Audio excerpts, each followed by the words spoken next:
Praise Lord. प्रभूचे मी आभार मानतो पुन्हा एकदा त्याच्या पवित्र सानिध्यामध्ये त्याच्या पवित्र वचनावरती बोलण्यासाठी मला ही अनमोल संधी पास्टरने दिली. त्याचबरोबर देवाचे सेवक आहेत त्यांचेसुद्धा प्रभूमध्ये आभार. विशेष म्हणजे तुमचेसुद्धा आभार मानतो. आज आपण सर्वजण प्रभूच्या वचनाकडे आपलं लक्ष केंद्रित करण्याआधी आपले डोळे बंद करूया आणि स्वतःला त्यांच्या हातामध्ये आपण समर्पित करूया. धन्यवाद प्रभू येशू, धन्यवाद देतो. पुन्हा एकदा ही रात्र आमच्या जीवनामध्ये उपवासाची दिलीस आणि आमची खात्री आहे प्रभू येशू, जे उद्देश घेऊन तुझे प्रियजन आलेले आहेत ते या उपवास प्रार्थनेमध्ये तू पूर्ण करत आहेस. आणि प्रभू येशू, या उपवास प्रार्थनेला जे तुझे सेवक येऊन मार्गदर्शन करणार आहेत, सेविका मार्गदर्शन करणार आहेत, त्यांच्याद्वारे तू प्रभू येशू आमच्या सर्वांशी तू बोल. विशेष प्रार्थना करतो जे खूप मोठं ओझं घेऊन प्रभू येशू पास्टर साजन त्यांचा परिवार लोकांसाठी मध्यस्थी करत आहे, ती मध्यस्थी तुम्ही ऐकून उत्तर दिल्याबद्दल मी धन्यवाद तुमच्या नावाला देत आहे. आज प्रभू तुझा पवित्र आत्मा त्यांना चालवू दे. त्यांच्या सर्व कल्पना विचार तुला माहीत आहेत, लोकांसाठी ओझं तुला माहीत आहे. सुंदर अशी लँड जमीन तू त्यांना देत आहेस म्हणून मी धन्यवाद देतो. सर्व आर्थिक परिस्थिती प्रवेश तुला माहिती आहे, सर्व आर्थिक परिस्थिती ही तू बदलत जात आहेस म्हणून तुला धन्यवाद देतो. आणि तुझ्या लोकांची काळजी घेण्यासाठी एक उत्तम असा मेंढपाळ तू तयार केलास म्हणून धन्यवाद देतो. आणि त्या मेंढपाळाचा परिवारसुद्धा तू प्रवेशू आशीर्वादित केलास म्हणून तुला धन्यवाद देतो. सुसेनेसाठी मी प्रार्थना करत आहे, सर्व आरोग्याचं दान तिच्या जीवनामध्ये दिल्याबद्दल. जस्टिनलाही तुझ्या हातामध्ये देतो. एक सुंदर असे प्रवेश्वरा परीक्षेतून त्याला घेऊन गेलास आणि उत्तीर्ण करत आहेस म्हणून. लहान लेकरालाही तुझ्या हातामध्ये देत आहे, त्याची वाढ तुझ्या सानिध्यामध्ये आणि प्रेमामध्ये होत आहे म्हणून. यापुढचा वेळ सर्व आम्ही तुझ्या चरणाजवळ आलेला असताना आमचा पूर्ण मनाचा, बुद्धीचा, अंतकरणाचा ताबा तू घे प्रवेशू. आमचं मन इतरत्र भटकू नये म्हणून आम्हाला तुझ्यामध्ये स्थिर कर, येशूच्या नावामध्ये आमेन. बोलो येशू मसीह की. चला, आपला आजचा विषय आहे आत्मा. आणि प्रभूने आज पास्टरांना तेच दाखवलं की माझा आत्मा तुझ्यामध्ये आहे, माझा आत्मा तुझ्यामध्ये आहे. आज आत्म्याबद्दल आपण बोलूया. थेसलिकरास पहिले पत्र 5वा अध्याय आणि 19वा वचन वाचूया. थेसलिकरास 5वा अध्याय आणि 19वा वचन. आत्म्याला विझू नका, आत्म्याला विझू नका, आत्म्याला विझू नका. त्याचबरोबर मत्ती याचा 12वा अध्याय आणि 20वा वचन. मत्ती याचा 12वा अध्याय 20वा वचन.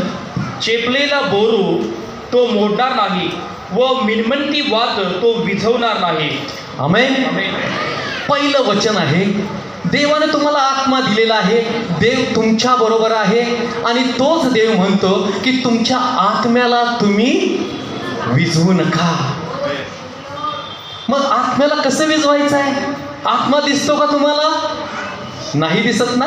मग कसा विझतो? दुसरं वचन सांगतं, मिणमिणती वात सुद्धा तो विझू देणार नाही. तर आज शिकूया आपण आत्म्याला कोण विझवतं, आत्म्याला कोण विझवतं, कशा प्रकारे विझवतं. सांगू दे तुम्हाला, तो दुष्ट सैतान आमच्या आत्म्याला विझवण्याचा प्रयत्न करतो आणि तो काळोख आमच्या जीवनामध्ये आणण्याचा प्रयत्न करतो. म्हणून योहान 12:35 मधलं देवाचं वचन वाचूया. योहान 12:35. चांगला माणूस 12:35. त्यामुळं येशू त्यांना म्हणाला, आणखी थोडा वेळा तुमच्या बरोबर प्रकाश आहे, तुम्हाला अंधाराने गाठू नये म्हणून तुम्हाजवळ प्रकाश आहे, तोपर्यंत चाला. आमेन. आमेन. बघा, तो जे दुष्ट आहे तो तुम्ही आत्म्यात पेटलेला आहे, त्याला माहिती आहे, तो जाणतो तुमचा प्रकाश इतरांपर्यंत पडत आहे आणि तुमच्या प्रकाशामुळे लोक बदलत आहेत, ते पवित्र होत आहेत, ते शुद्ध होत आहेत. आणि हे त्या सैतानानं जाणलेलं आहे म्हणून तो काय करतो, आमच्या जीवनामध्ये अंधार घेऊन येतो आणि आम्हाला विझवण्याचा प्रयत्न करतो आणि आम्हाला नाश करण्याचा तो प्रयत्न करतो. म्हणून योहान याचं पहिले पत्र 3 अध्याय 8 वचन सांगतं, तो दृष्ट सैतान जो आहे तो मनुष्य घातकी आहे आणि तो मनुष्याचा घात करू इच्छितो. हालेलुया.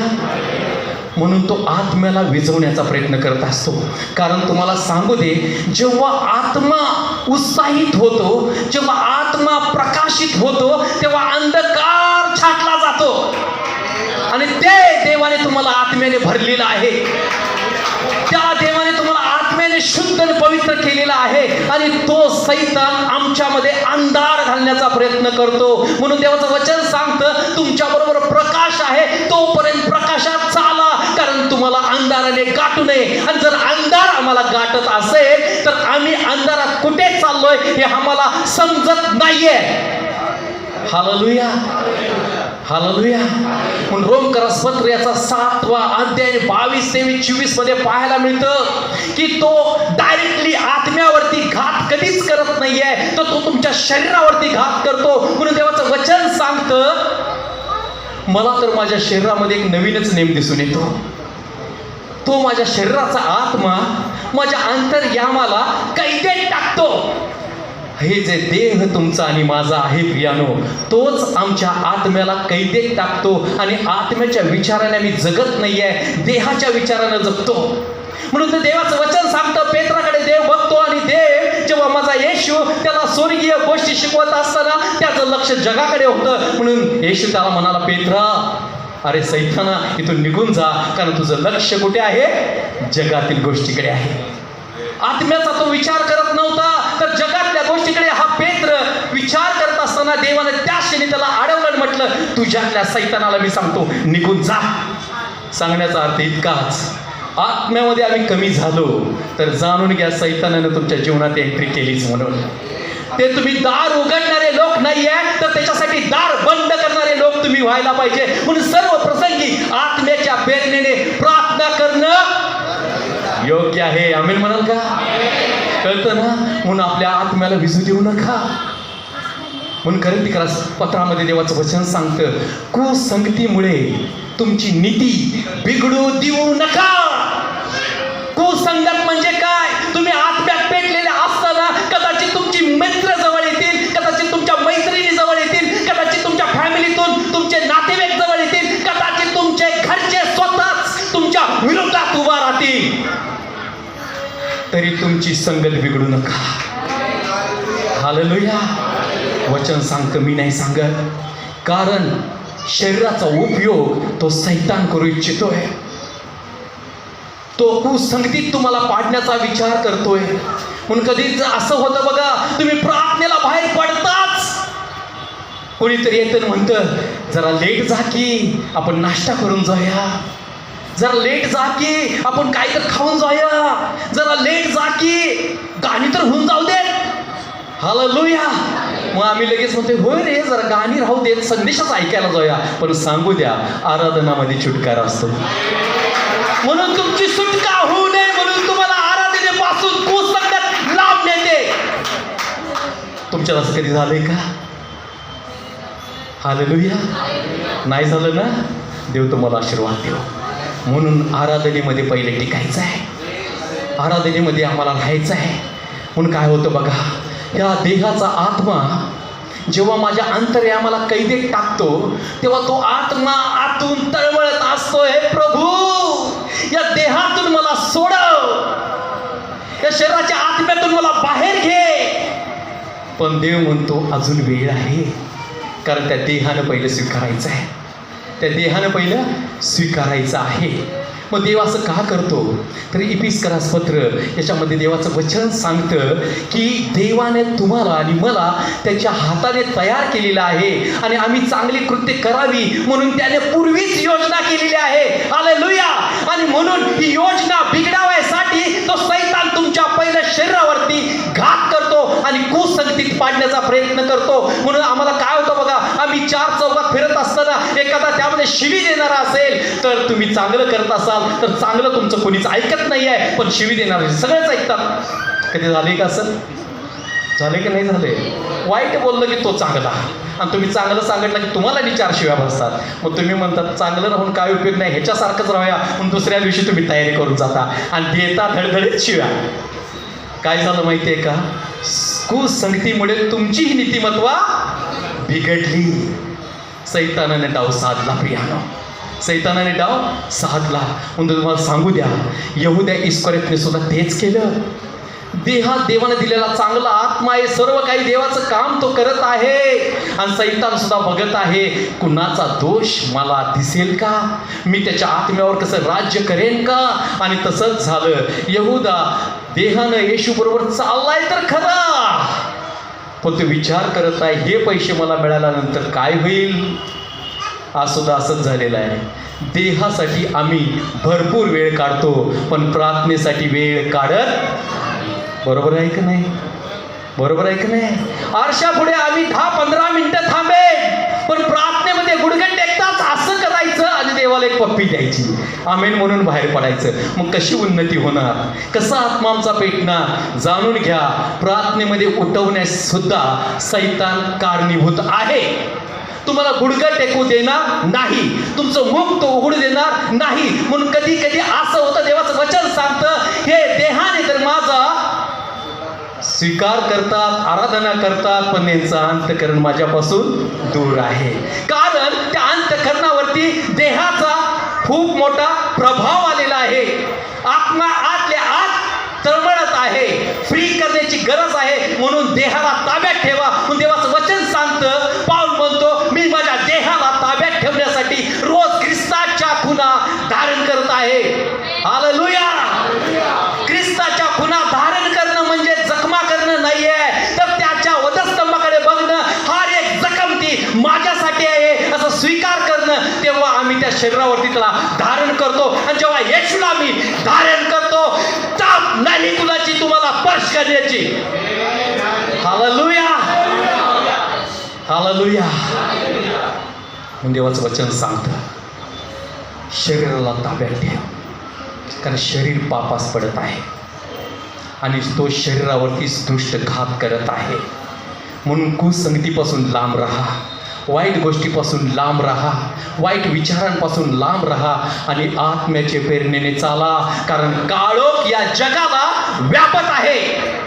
देवाचं वचन यशया 60 मध्ये सांगतं या जगाला काळोख आणि आता झाकायला चालू केलेलं आहे. आणि तुम्हाला सांगू दे, ही सुरुवात झालेली आहे. आज पूर्ण देशामध्ये त्या सैतानाच्या काळोखाने झाकायला चालू केलेला आहे. म्हणून अनेक लोक विश्वासापासून बहकलेले आहेत, विश्वासापासून मागे गेलेले आहेत. तरी देव प्रेम करायचं सोडत नाहीये, देव वाचवण्याचं सोडत नाहीये, देव प्रीती करायचं सोडत नाहीये. तो अजून तुमच्या आत्म्याच्या दिव्याला पेटवत आहे. मिनिमिनी वाद तुमची आतून पेटत आहे, त्याला माहिती आहे ही विस्तार नाहीये. म्हणून तो पहिले विस्कटून बघतो, नंतर गोळा करतो. तो पाडून बघतो, नंतर उभा करून बघतो. हालेलुया. म्हणून तुम्हाला सांगू द्या, योब आत्म्यामध्ये पेटलेला होता, नीतिमान होता, पण त्याने कुसंगतीमुळे आपल्याला बिघडत केलेलं नाही आहे. त्याचे मित्र येतात आणि त्याला दोष देतात, नाही नाही तुझीच काय तर चूक आहे, पण तो काहीच त्यांना बोलत नाही आहे.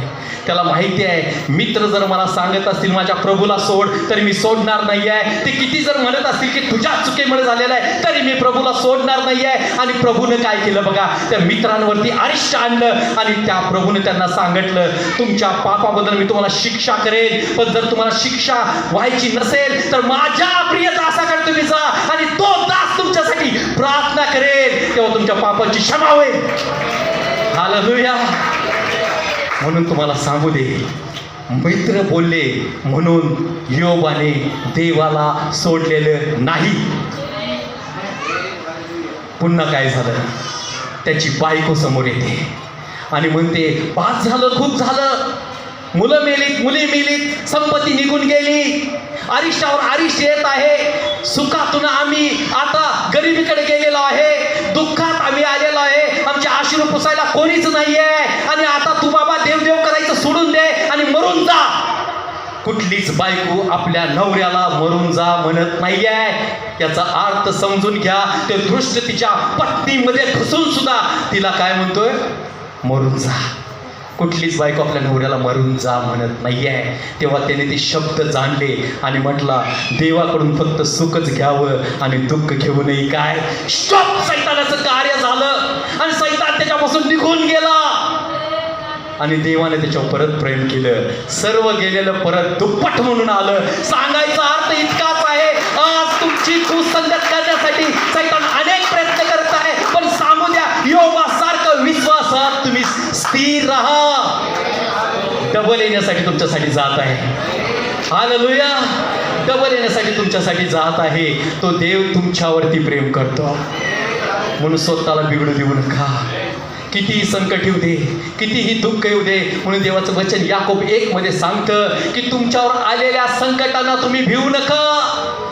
तुमच्यावर आलेल्या परीक्षेला तुम्ही भिवू नका, कारण तुमच्या संकटातून सोडवणारा, तुमच्या दुःखातून तुम्हाला सोडवणारा तुमचा देव शुद्ध आणि पवित्र आहे.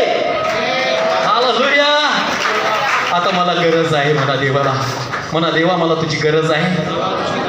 मी मिनमिनती वाहत आहे. तो देव म्हणतो, बघा मी अग्नी आहे. ज्या इस्रायल लोकांच्या पुढे मी चाललो, ती अग्नी तुझ्यामध्ये उतरण्यासाठी जात आहे. जे 120 लोक जेव्हा बसले होते मिनमिनते आत्मा घेऊन, तेव्हा देवाने पाहिलं, तेव्हा देवाने त्यांच्यावरती अग्नीच्या 120 पवित्र आत्म्याच्या जीवा पाठवल्या आणि परिपूर्ण ते झाले. आज तेच तुम्ही लोक आहात की देव तुम्हाला पवित्र अग्नीने भरत आहे. आणि अग्नी काय करते तुम्हाला सांगू दे, कधी तर करून बघा. सिंह येऊ दे किंवा अस्वल येऊ दे, कोला येऊ दे, कुत्रे येऊ देत, कुणी येऊ देत, फक्त काठीला कापड बांधा, जाळा, त्याच्या समोर उभा राहा, ते पळून जाईल. तो पळून जाईल. माणूस सुद्धा तसाच आहे. अग्नी लागली की बाजूला पळतो. सांगू द्या, आणि ही तर देवाची अग्नी तुमच्यामध्ये आहे. सैतान तुमच्यापासून पळून गेलेला आहे, कारण देवाने ती अग्नी तुमच्यामध्ये आज घातलेली आहे. त्या पवित्र आत्म्याची आग तुमच्यामध्ये घातलेली आहे आणि ती आग आता विझणार नाही आहे, तर ती पेटत राहणार आहे आणि या विश्वाला सर्व प्रकाशित करणार आहे. म्हणून तो देव म्हणतो, मी प्रकाश आहे म्हणून तुम्ही सुद्धा प्रकाशित आहात. हालेलुया! म्हणून विझवण्याचा प्रयत्न करत आहे. त्या दृष्टाला तुम्ही भिवू नका. त्या दृष्टाला भिवू नका. सैतान वेगवेगळ्या प्रकारे तुमच्यावरती हल्ला करतो. म्हणून उत्पत्तीमध्ये आम्हाला पाहायला मिळतं, कुसंगत म्हणजे काय शिकूया. कुसंगत म्हणजे काय? सुखात असणारा आदाम आणि हवा, काही कष्ट नाहीये, काही दुःख नाहीये, अश्रू म्हणजे काही माहीत नाहीये. रोज माझा देव त्याला भेटतो, रोज त्यांची हाल हवा पुजतो आणि त्यांची काळजी घेणारा माझा परमेश्वर त्यांच्या जवळ आहे. त्यांना कशाची काळजी नाही आहे, दुःखाची काळजी नाही, कशाचा आराम सगळं जीवन चाललेलं आहे. आणि तो सैतान त्यांच्या जीवनात येतो, त्यांच्याबरोबर राहतो, कितीतरी दिवस राहतो आणि हवा त्याच्यामध्ये बिघडली जाते. संगतीत त्याच्या येते, त्याच्या सानिध्यात ती येते आणि देवाला ती विरोध करते. कुसंगतीमुळे आदाम आणि हवेचं जीवन बदललं गेलं आणि सुखातून त्यांना दुःखात घालवण्यात आलं. जे कष्ट माहीत नव्हतं ते त्यांना करायला लागलं. आज सांगू द्या, कदाचित तुमच्या जीवनामध्ये आज्ञा मोडण्यामुळे तुम्ही कष्टात गेलेला असाल, काळजी करू नका. देव तुम्हाला जिवंत ठेवून पुन्हा आशीर्वादित करणारा देव आहे. हालेलुया! परत सॅमसनकडे आम्ही पाहूया. सॅमसनला तर देवानं लहानपणाच्या उदरातूनच आईच्या निवडलं होतं. त्याला सांगितलं होतं की त्याच्या डोक्याला वस्त्र लावू नकोस, पण त्याचं काय झालं माहिती आहे काय? कुसंगतीमध्ये आला. दलील नावाच्या स्त्रीच्या नादाला तो लागला आणि जे सांगू नये ते राज त्याने त्याला सांगितलं आणि नाशास कारण झाला. तसं आज तुमच्यामध्ये एक राज आहे, ते दडवण्यासाठी नाही आहे, तर लोकांना सांगण्यासाठी आहे. तो म्हणजे देवाच्या आत्म्यात भरून लोकांना सांगा, माझा येशू जिवंत आहे, माझा येशू जिवंत आहे, तो मला नाश करणार नाही आहे. पुन्हा आम्हाला पाहायला मिळतं पुढे सैतानानं काम थांबवलेलं नाही आहे, कारण तो लबाडीचा बाप आहे म्हणून योहान कृतीमध्ये सांगतो. तो लबाड आहे, फसवणार आहे, ठगणार आहे, अंधकारात टाकणार आहे, पण देव प्रकाशित करणार आहे. देव प्रकाशित करणार आहे. कदाचित आमचं जीवन आज अंधकारमय असेल, विश्वास ठेवा, गुडघ्यावरती या, तो तुमचं जीवन बदलण्यासाठी जात आहे. म्हणून यशाया 1 देवाचं वचन सांगतं, उठ प्रकाशमान हो. काय तुम्ही प्रकाशमान होऊ इच्छिता काय? होऊ इच्छिता काय? तर आता अंधारात चालण्यासाठी देवा तुम्हाला प्राचारण केलेलं आहे. चल अंधारात ये, आता दिव्याची गरज नाही आहे, तर आत्म्याची आग तुमच्याकडे चालत आहे. आत्म्याची आग तुमच्याकडे चालत आहे. इस्रायल विश्वासाने चालू लागला आणि तो विचार करू लागला, देवा मी जंगलात जात आहे, हिंस्र प्राणी आहेत, साप आहेत, विंचू आहेत, सर्व काय आहे, पण आमच्या डोळ्यापुढे काय आहे? अंधारच अंधार आहे. देव म्हणाला, काळजी करू नकोस, मी तुला आकाश स्तंभातून प्रकाश देणारा देव आहे. तो तुमच्यासाठी आज व्यवस्था करत आहे प्रकाशाची, आणि माझा येशूच तुमच्यासाठी आज व्यवस्थापन आहे. तो प्रकाशित आहे. Hallelujah, hallelujah. पुन्हा मला पाहायला मिळतं प्रेषित याचा 16व्या अध्यायामध्ये. आता ही झालं बिघडण्याची पद्धत, पण सैतान याच्यावरही थांबत नाहीये. वेगवेगळ्या पद्धतीने तो बिघडवण्याचा प्रयत्न आज देखील करत आहे, आणि अनेक लोक बिघडत चाललेले आहेत. पण देव काय करतो बघा, आता तुम्ही प्रकाशित झालेला आहात, आत्म्याने भरलेला आहात आणि देवाचं कार्य करत आहात, तर काय होतं बघा, दुष्ट शक्ती तुमच्या पाठीमागे तो लावतो. प्रेषितमध्ये आम्हाला पाहायला मिळतं, एक मुलगी आहे आणि त्या मुलगीच्या अंगात येतं. काय येतं? अंगात येतं, माहिती आहे का? अरे होय तर म्हणा, अंगात येत असतं. आणि ती तिच्या आई वडिलांकडे नाही आहे, तर तिच्या मालकाकडे ते, म्हणजे त्या मुलगीला कुणी तर अडॅप्ट केलेलं आहे, आणि ते देव प्रश्न सांगून लोकांकडून पैसे उकळत असे. आज देखील तसं चाललेलं आहे, होय किंवा नाही? लगेच आम्ही जातोय, काय सांग की मला काय सांग, लगेच म्हणते दक्षिणा ठेव, लगेच आम्ही दक्षिणा ठेव. मग ते काय विचित्र प्रकार करतात. तसं ती खूप त्या मालकाला पैसे देत असते, आणि त्याच ठिकाणी देवाचा सेवक जातो. Hallelujah, hallelujah. 2 सेवक जातात, आणि त्या ठिकाणी आम्हाला पाहायला मिळतं, शाऊल एकसारखं ते पुढे जाऊन देवाची आराधना करत असतात, लोकांना चांगलं सांगत असतात. आणि ती मुलगी, तिच्यामध्ये पिशाच्य आहे. काय आहे? पिशाच्य, दुरात्मा आहे, आणि त्यांच्या पाठीमागे येते आणि त्यांना म्हणत असते, ह्यांचं तुम्ही ऐका, कारण हे देवाचे लोक आहेत, ते तारणाविषयी तुम्हाला सांगतात. एक दुष्ट आत्मा सुद्धा कबूल करतो की हे देवाचे लोक आहेत. हालेलुया. त्या आपली पावर तिथे वापरत नाहीये तो, कारण त्या दृष्टाला माहिती आहे, या 2 देवाच्या सेवकामुळे माझी ताकद काहीच नाहीये, मी 0 आहे. मग त्या आत्मा त्या दोघांच्या पाठीमागे का लागत आहे? कारण त्या मुलगीचा आत्मा आतून म्हणत आहे, आता माझी वेळ आलेली आहे या दृष्ट पश्चाच्यापासून, दृष्ट अंगात येणाऱ्या सैतानी शक्तीपासून मोकळे होण्याची. म्हणून ती आतून जोर लावत आहे, मला यातून बाहेर पडायचं आहे, मला यातून बाहेर पडायचं आहे. 2 आत्म्याचे युद्ध त्या ठिकाणी चाललेले आहे. जो देवाने दिलेला आत्मा त्या मुलीमध्ये आहे, आणि दुसरा त्या सैतानाचा आत्मा आहे. पण त्या मुलीने किती कष्ट घेतलेले ते विचार करा. एका दुरात्म्याला घेऊन त्यांच्या पाठीमागे ती जात आहे. आज आमच्यामधला दुरात्मा असताना आम्ही देवाच्या पाठीमागे न जाता वाईट ठिकाणी आम्ही जात असतो, वाईट करण्याच्या पाठीमागे आम्ही जात असतो. पण बायबल असं सांगतं की रोज ती मुलगी त्या देवाच्या सेवकांच्या पाठीमागे जायची, अशीच म्हणायची, यांचं तुम्ही ऐका, हे देवाचे सेवक आहे, हे तारणाचा मार्ग तुम्हाला सांगतं. असं दुष्ट शक्ती सांगत आहे, चांगला माणूस सांगत नाही आहे. तेव्हा देवाचा सेवक तिच्याकडे बघतोय, म्हणतोय, मी तुला सांगतो, येशूच्या नावामध्ये या शरीराला सोडून निघून जा. हालेलुया. त्या क्षणी ती मुलगी फ्री झाली आणि तिच्यातला आत्मा प्रकाशित झाला. हालेलुया. तसं आज आमच्या जीवनातील जे सैतानाने पेरलेले आत्मे आहेत ते बाजूला काढा. का देवाचं वचन सांगते गलती 5 मध्ये, देहाचा आत्मा हे आम्हाला स्वर्गात जाऊ देत नाही आहे. ते वेगवेगळे प्रकारे आहेत, सगळे वेगवेगळे प्रकार आहेत, मी काही सांगणार नाही आहे. पण देहाच्या आत्म्याची फळे वेगळे आहेत आणि ते नाशास कारण आहेत. पण देवाचं वचन सांगतं, देहाचं चिंतन हे मरण आहे आणि आत्म्याचं चिंतन हे जीवन आहे. हालेलुया. मी त्या मुलगीकडे लक्ष द्या. हे खूप सांगणं माझं सोपं आहे प्रियानो, पण ती मुलगीचं लढणं खूप रहस्यमय आहे. ती कसं लढत असेल त्या आत्म्याला, कारण गलसीकरामध्ये तुम्हाला पाहायला मिळतं, एका माणसामध्ये 3000 भूते आहेत आणि त्या माणसाला ते व्यवस्थित जगू देत नाही आहेत. एक म्हणतं केस उपट, दुसरं म्हणतं स्वतःला चिचून घे, तिसरं म्हणतं नग्न करून घे, चौथं म्हणतं त्या कबरामध्ये झोप, आणि देव म्हणताय त्या दरी खोऱ्यातून तू फिर, साखर दंड तू तोड, लोकांना त्रास दे. असे 3000 लोकांची फरमाईश तो एक देह ऐकत होता. मग विचार करा, आम्ही की झाड की पत्ती. कळतं का मी काय सांगतो? सैतानाला साधं समजायचं नाही आहे. जर लढायचं असेल तर याकोब सांगतो त्याप्रमाणे लढा. खंबीर व्हा, विश्वासाने त्या सैतानाशी लढायला तयार व्हा. पण विश्वासाला खचू देऊ नका, खचू देऊ नका.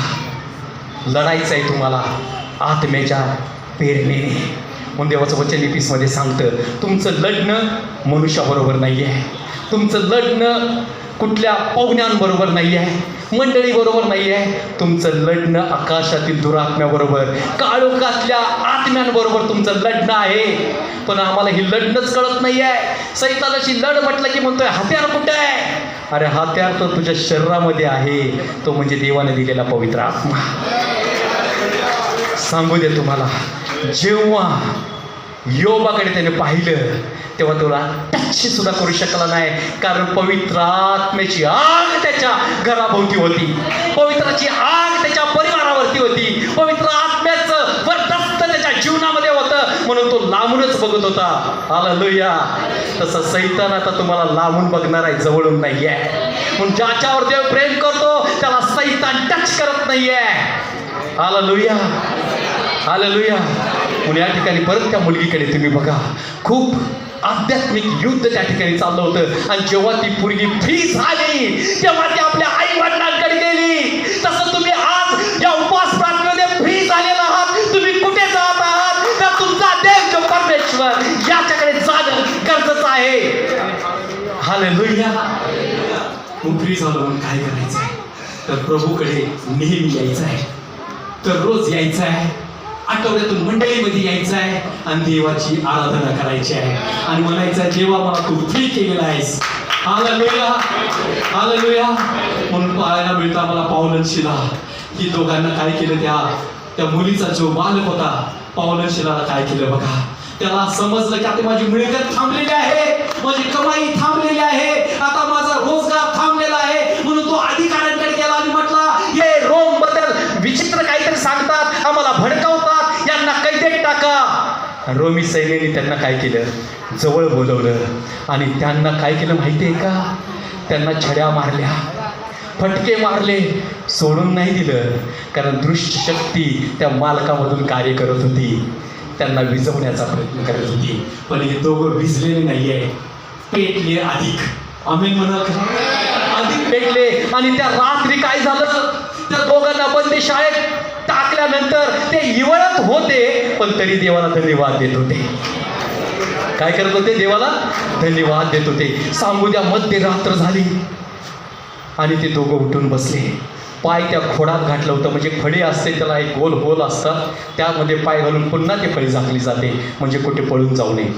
आता काय होतं बघा, मध्यरात्री त्या प्रसंगात ते उठले आणि या दोन देवाच्या सेवकांनी पाऊल आणि शिलाने काय केली माहिती आहे का? प्रार्थना केली. म्हणा, प्रार्थना केली आणि गीत गायले. म्हणून तर मी तुम्हाला सांगतो, आराधनेमध्ये सामील व्हा. आता ही प्रार्थना गीत काय करतं बघा. जेव्हा ती प्रार्थना करू लागले, गीत गाऊ लागले, तेव्हा देवाचा आत्म्याने काय केलं बघा, त्या कैदेला हलवण्यासाठी पहिला भूकंप आणला. हालेलुया.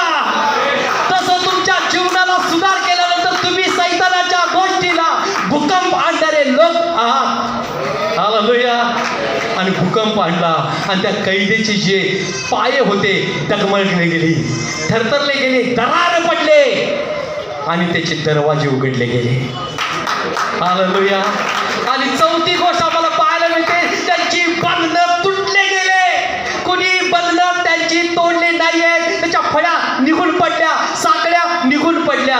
4 गोष्टी झाल्या. पहिला भूकंपाला, म्हणा भूकंपाला, भूकंपाला पाय डरमळले, दरवाजे उघडले आणि बंधनं तुटली. आज तुम्हाला सांगू दे, तुमच्या जीवनात संकटाचे भूकंप आले, भ्यायचं नाही आहे. तुमचे दरवाजे बंद केलेले आहेत, भिवू नका.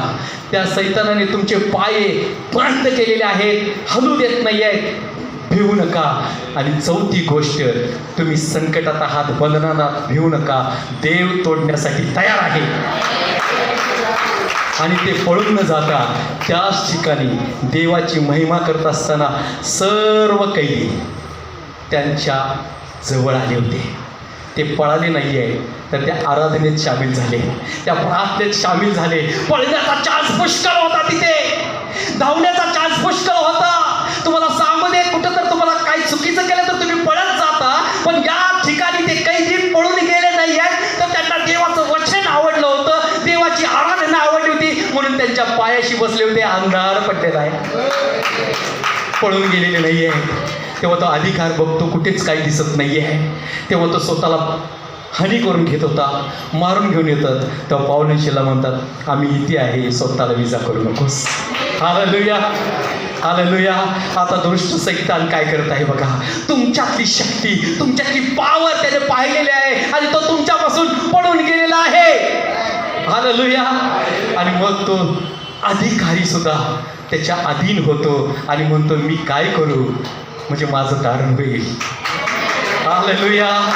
ते म्हणतो, प्रभू येशूवर विश्वास ठेव, म्हणजे तुझ्या व तुझ्या घराचं तारण होईल. सांगण्याचा अर्थ, दृष्ट शक्ती जेव्हा जेव्हा तुम्हाला अडवते, तेव्हा तेव्हा जाणून घ्या, उन्नतीचे क्षण तुमच्या जीवनामध्ये येत आहे. कारण तुम्ही निवडलेले पात्र आहे. म्हणून तर अडवणूक तुमच्या जीवनामध्ये आहे, त्रास तुमच्या जीवनामध्ये आहे, छेड तुमच्या जीवनामध्ये आहे, परीक्षा तुमच्या जीवनामध्ये आहे. कारण तुम्ही लोकांना बदलवणारे लोक आहात. म्हणून देवाचं वचन सांगतं की ते पाऊल शिलाला म्हणतात की जगाची उलटा पालट करणारे दोन लोक आहेत. कशाची पालट करणारे? जगाची उलटा पालट करणारे. आज सांगू द्या, आम्ही ते दोन नाही आहे तर पुष्कळ जण आहोत आणि आम्हाला देवाने ह्यासाठी निवडलेलं आहे. तुम्ही स्वतः आणि मी सुद्धा जगाची पालट करणार आहोत. Hallelujah, hallelujah. आणि या ठिकाणी त्या अधिकाऱ्याने काय केलं? त्या अधिकाऱ्याने त्यांना इन्व्हाइट केलं आपल्या घरामध्ये आणि आपल्या परिवाराला एकत्र केलं, आपल्या नातेवाईकांना एकत्र केलं, आपल्या मित्र लोकांना एकत्र केलं. जो सैतान मित्र जाऊन तुमच्याशी बोलत होता, नातेवाईकांशी जाऊन तुमच्याशी बोलत होता, आपल्या शेजाऱ्या पाजाऱ्यांशी तुमच्याशी बोलत होता, त्याने सगळ्यांना एकत्र केलं आणि म्हटलं, या कारण काय मी तुम्हाला सांगतो. आणि पाऊल यांना बोलवलं आणि त्यांनी त्या ठिकाणी प्रार्थना केली आणि सगळ्यांचा बाप्तिस्मा झाला आणि सगळ्यांनी प्रभू विश्वास ठेवला. आज तेच तुम्ही लोक आहात, जगाची पालट करणारे, जगामध्ये उंच जाणारे लोक तुम्ही आहात. म्हणून देवाला म्हणा, मी माझ्या आत्म्याला आता विजू देणार नाही आहे, मी माझ्या आत्म्याला विजू देणार नाही आहे, तर मी प्रभावशाली होणार आहे, प्रकाशित होणार आहे. म्हणून देव म्हणतो, तुम्ही जगाचा, हालेलुया, तुम्ही जगाचा. आता तुम्ही मिणमिती वाद नाही आहे, तुम्हाला विझवलं जाणार नाही आहे, तर तुम्हाला फुलवलं जाणार आहे, तुम्ही वाढणार आहात. म्हणून देव म्हणतो, तुम्ही जगाचा प्रकाश आहे. बघा, देव म्हणत होता आत्तापर्यंत मी जगाचा प्रकाश आहे, पण तोच देव म्हणतो, तुम्ही जगाचा प्रकाश आहात. आणि तुमचा प्रकाश लोकांच्या समोर असा पडू द्या की त्यांनी स्वर्गीय पित्याचं गौरव करावे. हालेलुया. तो प्रकाश तुमच्या जीवनामध्ये आज देखील आहे, आज देखील आहे. पण तो प्रकाश हमेशा राहण्यासाठी एक करण्याची गरज आहे. दिवस असो या रात्र असो, त्याच्या चरणाजवळ येण्याची गरज आहे. दिवस असो या रात्र असो, त्याच्या जवळ येण्याची गरज आहे. आणि जर आम्ही त्याच्या जवळ येत नसेल तर सांगू द्या, आम्ही यहूदासारखं आमचं दार उघडून त्याला इन्व्हाइट करत आहे. तो वाट बघत आहे, कुणाचा नाश करू, कुणाला मारू, कसं काय करू. सांगण्याचा अर्थ शास्त्रेमध्ये सांगतं, हाच सॅमसन जेव्हा देवाच्या आत्म्याने फिलिस्तीनीशी लढणार होता, तेव्हा काय झालं बघा. सैतानाला कळालं की माझ्या लोकांचा नाश ह्याच्याच हातनं होणार आहे. तेव्हा त्याने काय केलं, तरुण सिंहाचं रूप धारण केलं, जंगल सोडलं आणि द्राक्षाच्या मळ्यात आला. कशात आला? आता मला सांगा, बुट्टीतली भाकरी खायला तुम्ही सोडून जिथं दगड आहे तिथं जाल का? पण सैतान काय करतो बघा, तरुण सिंहाचं रूप घेतो आणि द्राक्षाच्या मळ्यात जातो. तिथं प्राणी नसतात प्रियानो, द्राक्ष असतात. म्हणून सिंह कधी द्राक्ष खातो का? त्याला मांसच लागतं ना. मग कुणासाठी आला होता? तर त्या सॅमसनसाठी तो आला होता. त्या सॅमसनचा नाश करण्यासाठी आला होता. आणि सॅमसन जात होता. आता तो देहाने जात आहे, आत्म्यातून देवाला धन्यवाद त्याने दिलेला आहे, पण देवाला त्याची काळजी आहे. आणि त्या सिंहानं त्याला पाहिलं आणि अचानक अशी झडप घातली. अचानक दृश्य तुमच्या डोळ्यापुढे उभा करण्याचा मी प्रयत्न करत आहे. अचानक अशी झडप घातली आणि त्याला तो फाडायच्या प्रयत्नात होताच तेव्हा देवाचा पवित्र आत्मा सॅमसनवर उतरला. हालेलुया. सांगण्याचा अर्थ, तुमचा पवित्र आत्मा जो देवाने दिलेला आहे त्यामध्ये देव तुमचं रक्षण करायला सुद्धा तयार आहे. तुम्ही कुठेही जा, कसंही जा, कारण देव म्हणतो तू बाहेर जाशील तेव्हा सुद्धा आशीर्वाद, आत येशील तुझा आशीर्वाद. हालेलुया.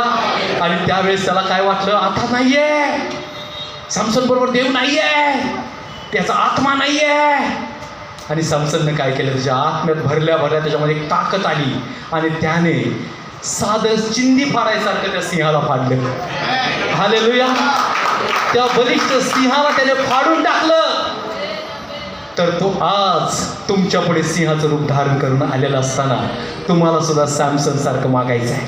मला ती ताकद दे, तो तुझा पवित्र आत्मा मला दे, म्हणजे मी त्या दुष्ट सैतानाला फाडून टाके. म्हणून देव म्हणतो मी तुला त्याला तुझ्या पायाखाली त्याला द्यायला मी तयार आहे. तू तयार आहेस का? हालेलुया. म्हणून तुमच्यातली आग्नी बघून तो तुमच्यापासून निघून जाणार आहे.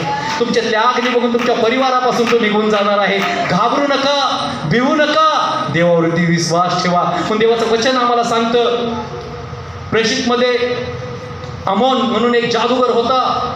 आणि तो जादूगर काय करायचा, मोठमोठ्या अधिकाऱ्यांना आपल्या जादू टोण्याद्वारे बदलायचा. त्याचं मन देवाकडे लागू देत नव्हतं आणि त्या जादूमुळे तो प्रभावशाली त्या ठिकाणी होता. आणि अशा वेळेस पाऊल त्या जादूगराकडे एकसारखं बघत होता. कसं बघत होता? एकसारखं बघत होता. त्याच्या नजरेला तो जादूगर घाबरतो. आमेन.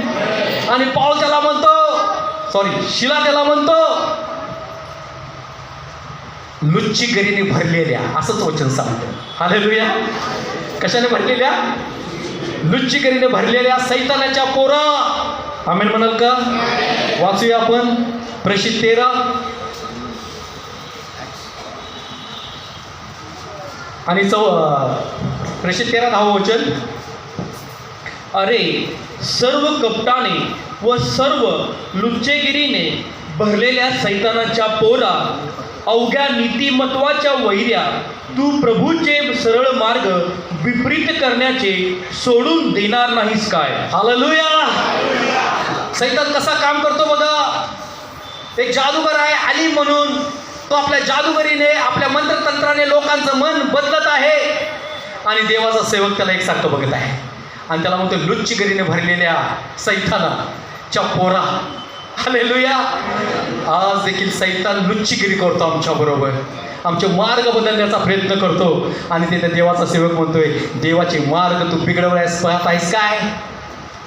आज कदाचित आम्ही त्याच्या नादाला लागलो तर आमच्यात ती लुच्चीगिरी येते आणि आम्ही बिघडतोय तो बिघडतोय, दुसऱ्यालाही बिघडायला होतोय. म्हणून अनेक घरामध्ये आज आम्हाला पाहायला मिळतंय, एक दारुडा मुलगा निघाला तर तो शेजाऱ्या पाजाऱ्या मुलांना सुद्धा मना केला, दारुडा करतोय. पण माझा देव काय करतोय बघा. आता एक जर मुलगा प्रार्थनेतला निघाला तो शेजाऱ्या पाजाऱ्यांना सुद्धा देवात आणायचा प्रयत्न करतो. हालेलुया. Praise Lord. म्हणून देवाचं वचन आम्हाला सांगतं, देव आमचा जेव्हा आमच्यावरती प्रेम करतो तेव्हा आमच्या आत्म्याची तो काळजी घेतो. म्हणून याकूबमध्ये देवाचं वचन सांगतं, जेव्हा अशक्त आम्ही बनतो, निर्जीव आम्ही बनतो, तेव्हा देवाचा आत्मा आमच्या अशक्तपणामध्ये आम्हाला सशक्त करतो. त्या आत्म्याच्या स्वाधीन येऊया, त्या आत्म्याच्या जवळ येऊया आणि देवाला धन्यवाद देऊया, देवाचे आभार आपण मानूया. कारण देव आम्हाला आज देखील प्रकाशित करायला तयार आहे. तुम्ही असं म्हणू नका की मी देवा विजलेलो आहे. तुम्ही असं म्हणू नका, तेव्हा माझ्यातून काही आता होणारच नाही आहे. तो देव म्हणतोय, जिथं नाही तिथं मी करायला तयार आहे. तू तुझं मुख उघडत आहेस काय? म्हणून दावीद म्हणतो बघा, दावीदाच्या जीवनात सुद्धा चूक होते आणि त्याच्यातला देव आत्मा काढून घेतो. आणि जेव्हा तो भानावर येतो तेव्हा म्हणतोय, माझ्यातून तो आत्मा जो काढून घेतलेला आहेस त्या आत्म्याने मला पुन्हा भर, म्हणजे मी जाऊन लोकांना तुझी साक्ष देईन. आज त्यापैकी तुम्ही मी आहात. कदाचित आमच्यातला आत्मा गेला असेल आमच्या पापामुळे, तर देवाकडे म्हणा, पुन्हा एकदा तुझ्या उत्सुकतेच्या आत्म्याने आम्हाला भर, म्हणजे मी जाऊन लोकांना सांगेन तू माझ्यावर प्रेम करतोयस, तुझा आत्मा माझ्या जीवनात काम करतोय ते. Hallelujah, hallelujah, hallelujah. म्हणून सांगू द्या प्रियानो, तुम्ही ज्वलंत देवाचे लेकरं आहात. अंधाराला भिवू नका. म्हणून अंधाराचं काम करत आहे. म्हणून येशू काय करत आहे बघा, त्या रात्री असा शब्द वापरलेला आहे. मग ते लोक मार्क आणि योहानमध्ये सुद्धा त्या रात्री जेव्हा येशूला धरून द्यायचं असतं, तेव्हा हा सैतान त्या यहुदामध्ये घुसून आलेला असतो आणि त्याची पप्पी घेऊन त्याला धरून देतो, चुंबन घेऊन त्याला धरून देतो. आणि येशू त्या ठिकाणी एक शब्द बोलतोय, ही अंधाराची रात्र आहे, काळोखाची रात्र आहे. तसं आज आमच्या जीवनामध्ये काळोखाची रात्र जेव्हा येते तेव्हा स्थिर राहा. देवाला धन्यवाद द्या. स्थिर राहा, देवाला धन्यवाद द्या. कारण ज्याप्रमाणे इस्रायलमध्ये ती रात्र आली आणि ती रात्र सुटकेची होती, त्याच प्रकारे ते तुमच्या जीवनामध्ये या रात्री सुटका करणार आहे. हालेलुया. आणि त्या रात्री ते त्या मिसरमधून सुटले आणि कनानकडे चालले. आज तुम्ही या रात्री तुमच्या सर्व बंधनातून सुटणार आहात. तुमचे बंधन निघून पडणार आहे आणि चालायचं आहे तुम्हाला त्या सियोन देशाकडे, त्या कनान देशाकडे. हालेलुया. म्हणून चालत राहा, चालत राहा. देव तुमच्या आत्म्याची काळजी घेतो. देव तुमच्या आत्म्याला कधीच विझू देणार नाही आहे, कारण तो तुमच्यावरती प्रेम करतो. म्हणून देवाचं वचन सांगतं याजकेल 18 मध्ये, जो जो जीवात्मा पाप करेल तो मरेल. ही देवाची पनिशमेंट, ही देवाची शिक्षा होती. पण येशूने म्हटले, देवा ते त्यांना मरू देणार नाही आहे, त्यांच्यासाठी मी मरणार आहे, मी माझा आत्मा त्यांच्यासाठी देणार आहे. म्हणून तर येशूने तुमचं आणि माझं मरण स्वतःवरती घेतलं आणि तुम्हाला एका उत्तम आत्म्याने त्याने भरलं, यासाठी की तुम्ही मी या पृथ्वीवरती जिवंत राहावं, श्वास घ्यावा, अंधारापासून दूर जावं आणि लोकांना प्रकाशात आणावं. म्हणून देवाचं वचन योहान 1 मध्ये सांगतं, तो अंधारात असताना सुद्धा अंधाराने त्याला आता ग्रासलं नाही आहे, कारण तो प्रकाश आहे आणि तोच प्रकाश त्याने तुम्हाला दिलेला आहे. त्याच प्रकाशामध्ये तो तुम्हाला चालवत आहे. म्हणून पहिली गोष्ट, कुसंगतीपासून दूर राहा, वाईट विचारांपासून, वाईट मैत्रीपासून दूर राहा, कारण कुसंगत आमचं जीवन बिघडवते. कुसंगतीमध्ये वाईट शिवी गाळी, सर्व पाप, सर्व निंदा, सर्व काही येतं. यापासून दूर राहायला शिकूया आणि देवाच्या लोकात येऊया, देवाच्या सानिध्यात येऊया, कारण देव तुम्हाला चालवणार आहे. आणि त्यांच्यासाठी प्रार्थना करा, देवा त्यांनी शिवी दिली, त्याचं मुख तुझ्या ताब्यात घे. हालेलुया. म्हणून देव म्हणत आहे, मी तुला आता खडखड मार्गाने चालवणार आहे, कारण तू एक प्रकाश आहेस. म्हणून तुमची परीक्षा होत असताना भिवू नका, काळजी करू नका. तो आत्मा तुम्हाला आता मार्गदर्शन करणार आहे. म्हणून स्तोत्रसंहिता 90 आणि 17 मध्ये देवाचं वचन सांगतं, जितके मी दुःख भोगले, जितका मी त्रास भोगला देवा, आता मला तू आनंदाचे क्षण देणार आहेस. हालेलुया. कदाचित तुम्ही या 71 दिवसामध्ये स्ट्रगल करत होता, एखाद्या आजाराबद्दल, कुसबंद असल्याबद्दल, वाईट प्रसंगाबद्दल, चिंतेबद्दल, काळजीबद्दल, घराबद्दल. पण देव म्हणत आहे, आता मी तुला आनंदाचे दिवस देत आहे, मी तुला सुटका केलेली आहे. म्हणून या ठिकाणी सैतानाचे 4ही आत्मे खाली पडले. आज बंधनं तोडणारा देव तुमच्यामध्ये आहे. त्याने तुम्हाला फ्री केलेलं आहे. मोकळे केलेले आहे आणि त्यासाठी त्याने आपला प्राण देऊन तुम्हाला विकत घेतलेला आहे. येशयामध्ये सांगतं 53 अध्यायामध्ये त्याने आपला प्राण देऊन तुम्हाला विकत घेतलेला आहे. त्याचा प्राण वाहिलेला आहे, म्हणजे रक्त वाहिलेलं आहे आणि त्या रक्तामध्ये तुम्ही मी ज्वलित झालेलो आहे. त्या तुमच्या आत्म्याला त्या रक्ताची गरज होती, म्हणून देवाने त्या आत्म्यामध्ये त्याच्या रक्ताद्वारे प्रकाश घेऊन आलेला आहे. म्हणून देवाचं वचन सांगतं आता तू विजायचं नाही आहेस. म्हणा मी विजणार नाही आहे. म्हणून मत्तेमध्ये देवाचं वचन सांगतं दिवा लावून कोणी मापनाखाली ठेवत तर कुठे ठेवतात? दिवट ठेवत. का? इतरांना प्रकाश मिळावा. म्हणून देव आज तुमचा प्रकाश लोकांपर्यंत घेऊन जाणार आहे.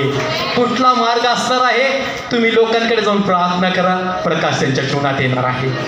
एक गीत गा, प्रकाश त्यांच्या जीवनामध्ये येणार आहे. संदेश असेल, संदेश सांगा, प्रकाश त्यांच्या जीवनामध्ये येणार आहे. मध्यस्थी करा, प्रकाश त्यांच्या जीवनामध्ये येणार आहे. यासाठी देवाने तुम्हाला दिवटनेवर ठेवलेला आहे, उंचावर ठेवलेला आहे. म्हणून तर जगातल्या गोष्टीपासून आज तुम्ही अलिप्त केलेले, निवडलेले येशूचे प्रिय लोक आहात. हालेलुया. कोणीही नाही आहे. आज तुमची निवड आहे म्हणून या ठिकाणी आहात. तुम्हाला कोणी आणलेलं नाही आहे, त्याच्या पवित्र आत्म्याने तुम्हाला या ठिकाणी घेऊन आलेला आहे. कदाचित तुमचं पाऊल पडत नव्हता, कारण देव तुम्हाला ढकलत होता, पुश करत होता, कारण तुम्हाला देवाने ज्योती तयार केलेली आहे. हालेलुया. जसं आकाशामध्ये चंद्र, सूर्य, तारे माणसांना पृथ्वीला प्रकाश देतात, त्याच प्रकारे देव तुमचा प्रकाश लोकांकडे पाडणार आहे. म्हणजे साधे लोक नाही आहे. म्हणा मी साधा नाही आहे, मी साधी नाही आहे, मी त्या देवाचा प्रकाश आहे. Hallelujah, hallelujah. म्हणून आत्म्याला विझवू नका, आत्म्याला विझवू नका. तर त्या आत्म्याला तेलाची गरज आहे आणि तेल म्हणजे तुमचा विश्वास आहे. तेल म्हणजे विश्वास आहे. म्हणून याकोबमध्ये देवाचं वचन सांगतं देहामध्ये विश्वास असल्या वाचून देह काहीच कामाचा नाही आहे. विश्वासापासून त्याला संतोषणे अशक्य आहे. म्हणून विश्वासा वाचून तुमचा आत्मा सुद्धा निर्जीव आहे. म्हणून विश्वासाचं तेल आत्म्यामध्ये घालणं गरजेचं आहे. हालेलुया. म्हणून वेळ आहे अजून आपल्याकडे 10 मिनिटं. ठीक आहे. मग ते 25मध्ये आम्हाला पाहायला मिळतं 10 कुमारिका आहेत. देव असं का सांगत आहे बघा. स्वर्गाच्या राज्यामध्ये त्यांना जायचं आहे, वराच्या समोर त्यांना जायचं आहे. आणि 5 जण असतात, त्या काय करतात? पूर्वतयारी करतात. दिवे घेतात, एक्स्ट्रा तेल घेतात. आणि 5 मूर्ख काय त्या राहू दे ना, कशाला पाहिजे, हाय ते पुरेसं आहे, देवाला की जायचं आहे. आणि त्यावेळेस जाणून बुजून देवाला वेळ लागतो. देव मुद्दाम त्यांचा विश्वास पडताळतो. हे पेटलेले आहेत का, काय करणार आहेत. आणि त्या रात्री वेळ लागला आणि 10च्या 10 कुमारिका जाग्या झाल्या. लक्षच नाही आहे. हालेलुया. झोपल्या. 5 नाही तर 10च्या 10 झोपल्या. आणि कधी दिव्यातलं तेल संपलं हे कळालंच नाही आहे. कदाचित असं होतं, तुम्ही झोपल्यानंतर आत्मा विजत असेल, घाणेरडी स्वप्न येत असतील, घाणेरडी विचार येत असतील, वाईट कृत्य करण्याचं प्लॅनिंग तुम्ही करत असाल, तर देवाला म्हणा मी जागा आहे, या गोष्टी मी काढत आहे. हालेलुया. आणि त्या उठल्यानंतर पाहायला मिळतं की आमचे दिवे उजलेले आहेत, आता वर यायची वाणी झालेली आहे, आम्हाला पुढे जायचं आहे. पण नेम आहे, ज्याचा दिवा पेटलाय तोच आत जाणार, ज्याचा दिवा पेटलाय तोच आत जाणार. सगळीजण तयारी करतात आणि 5 जण म्हणतात आमचे दिवे गेलेले, तुमच्यातला जरा द्या ना. विश्वास देऊ शकताय का तुम्ही? म्हणा, विश्वास देऊ शकताय का? नाही ना. कारण हे कार्य माझं स्वतःचं आहे, विश्वास धरण्याचं. मी किती म्हटलं विश्वास ठेव, विश्वास ठेव, तर तुम्हाला माहिती आहे काय करायचं ते. म्हणून देवाचं वचन रोममध्ये सांगतं विश्वास ठेवलास, देवाला मुखाने कबूल केलास तर तारण तुझं आहे. हालेलुया. म्हणून या ठिकाणी काय होतं, ज्याचे दिव्यामध्ये एक्स्ट्रा तेल कुपीमध्ये ठेवलेलं आहे त्या आत गेल्या आणि 5 जण बाहेर राहिल्या. सांगू दे, मरेपर्यंत देव म्हणतो विश्वासू राहा, आत्म्यातली आग विसरू नकोस, पेटत ठेव तिला, पेटत ठेव, कारण तीच आग तुला स्वर्गाकडे घेऊन जाणार आहे. हालेलुया. म्हणून येण्याच्या वेळेस काय झालं बघा, एक अगदी रात आला आणि साधा सुद्धा नाही आहे, तर वर्णन असंच केलेलं आहे, अगदी रात त्याला नेण्यासाठी आला. कारण अग्नी शुद्ध करते. हालेलुया. अग्नी काय करते? शुद्ध करते. आणि कदाचित एलिया कुठे तर चुकला असेल काय, कुठे घाण असेल काय, त्यासाठी पवित्र अग्नीचा रथ त्या ठिकाणी आला आणि त्याला शुद्ध करून घेऊन गेला. तोच अग्नीचा रथ आज रात्री तुमच्या जीवनामध्ये येत आहे, तुम्हाला तारण्यासाठी, तुमचं जीवन आशीर्वादित करण्यासाठी. म्हणून देवाला धन्यवाद द्या आणि भेट अग्नी, भेट म्हणूया. देवा माझ्यासाठी तुझी अग्नी येऊ दे, मला सुद्धा शुद्ध करू दे. हालेलुया. समजतं का? म्हणून आत्म्याला तर विझवायचं नाही आहे, त्याला प्रज्वलित ठेवायचं आहे, प्रकाशित ठेवायचं आहे. कारण अनेक लोक आता तुमच्याकडे येणार आहेत. लिहून घ्या. अनेक लोक या तुमच्या जीवनामध्ये येणार आहेत आणि म्हणणार आहेत आमच्यासाठी प्रार्थना करा. जाणून घ्या, देवाचा आत्मा आता तुमच्यामधून कार्य करायला सुरुवात करत आहे. म्हणून या उपवास प्रार्थनेमध्ये तुम्ही निवडलेले ते देवाचे याजकगण आहात. म्हणून देवाने तुम्हाला मध्यस्थीसाठी निवडलेले आहे. म्हणून मंदिरात येऊन एकमेकासाठी जेव्हा तुम्ही मंदिरात येता आणि मध्यस्थी करता, तुमचं प्रतिफळ देवाने तयार ठेवलेलं आहे. आणि ते प्रतिफळ म्हणजे ते स्वर्गाचं राज्य आहे. म्हणून कोण जाईल माझ्यासाठी, हा देवाचा प्रश्न आहे. तेव्हा म्हणा, मी जाईन देवा तुझ्यासाठी, मी जाईन तुझ्यासाठी.